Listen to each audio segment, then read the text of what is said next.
Today's discussion centers on the paper Simplifying, Stabilizing, and Scaling Continuous Time Consistency Models. The authors tackle the challenges of training continuous time consistency models, CTMs, for image generation. What are the primary limitations of existing CTMs that this research addresses? Existing CTMs suffer from training instability, hindering their scalability and performance. Most CMs are trained using discretized timesteps, introducing hyperparameters and discretization errors. Continuous time formulations offer a potential solution by avoiding these issues, but their training has proven notoriously unstable. This paper aims to overcome this instability and enable training at significantly larger scales. The paper introduces TrigFlow, a new formulation. How does TrigFlow simplify the theoretical framework of diffusion models and CMs, and what are its key advantages? TrigFlow unifies previous parameterizations like EDM and flow matching. It simplifies the formulation of diffusion models, the associated probability flow ode, and CMs by using trigonometric functions, cosine and sineting, for the diffusion process. This leads to simpler expressions for the diffusion process, model parameterization, PF ode, diffusion training objective, and CM parameterization, facilitating theoretical analysis and improved stability. The authors identify root causes of instability in CM training. Can you elaborate on these causes and the proposed mitigation strategies? Instability stems primarily from the time derivative term in the tangent function used for training. This term, involving time embeddings, can be poorly conditioned, leading to unstable gradients. The paper addresses this through several improvements, using an identity time transformation instead of the more complex log, employing positional embeddings instead of Fourier embeddings, and introducing adaptive double normalization within the network architecture. Beyond architectural changes, the paper also modifies the training objective. What are the key modifications and their rationale? The training objective is refined through tangent normalization, normalizing or clipping the tangent function to control its variance, adaptive weighting, learning a weighting function to minimize variance across time steps, and progressive annealing, gradually introducing the unstable term in the tangent function. These modifications enhance training stability and scalability. The paper claims unprecedented scale for CTMs. What scale was achieved, and what techniques were crucial for achieving this? The authors trained CTMs, called STMs, with 1.5 billion parameters on ImageNet 512 2x512, the largest CTMs trained to date. Key to the scalability were the JVP rearrangement for improved numerical precision in FP16 training and a novel algorithm for efficient JVP computation with flash attention, enabling memory-efficient training of large models. How does the performance of the proposed SCMs compare to existing state-of-the-art diffusion models, and what conclusions can be drawn regarding the advantages of continuous time CMs?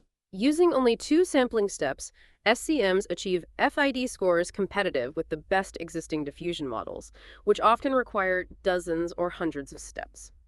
The paper demonstrates that sample quality improves as the time-step gap approaches the continuous time limit, providing strong empirical justification for the advantages of continuous time over discrete time CMs.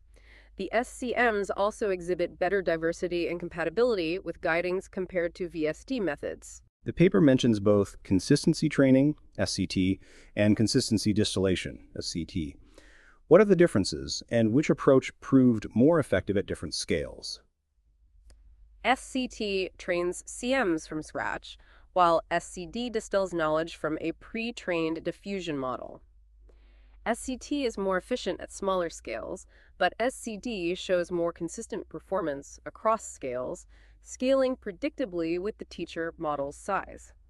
The FID gap between the SCD and the teacher model narrows with increased model size and sampling steps. The paper includes a comparison with variational score distillation, VSD.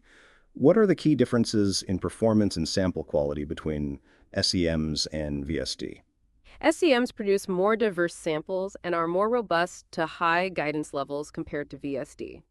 VSD, while achieving high fidelity at low guidance scales, tends to suffer from mode collapse at higher guidance levels, exhibiting artifacts.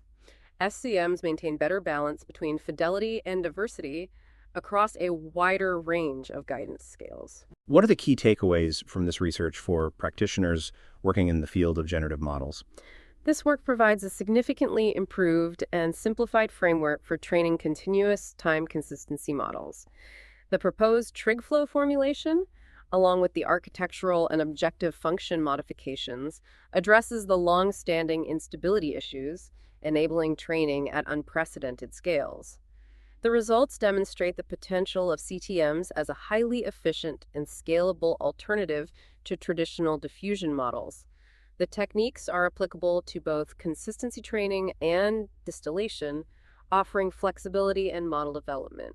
The authors mention JVP rearrangement and a novel algorithm for flash attention's JVP computation. Can you elaborate on the importance of these contributions for large-scale model training? Training large-scale models often involves using half-precision, FP16, arithmetic and memory-efficient attention mechanisms like flash attention. However, accurately computing the Jacobian vector product, JVP, needed for CTM training can be challenging in this setting.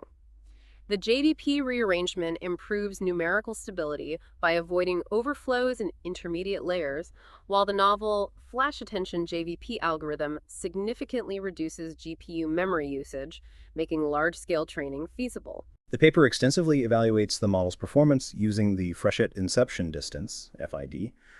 Why is FID a suitable metric for this task, and what are the key findings based on FID scores? FID is a widely used metric for assessing the quality of generated images by comparing the generated image distribution to the real image distribution. Lower FID scores indicate better sample quality.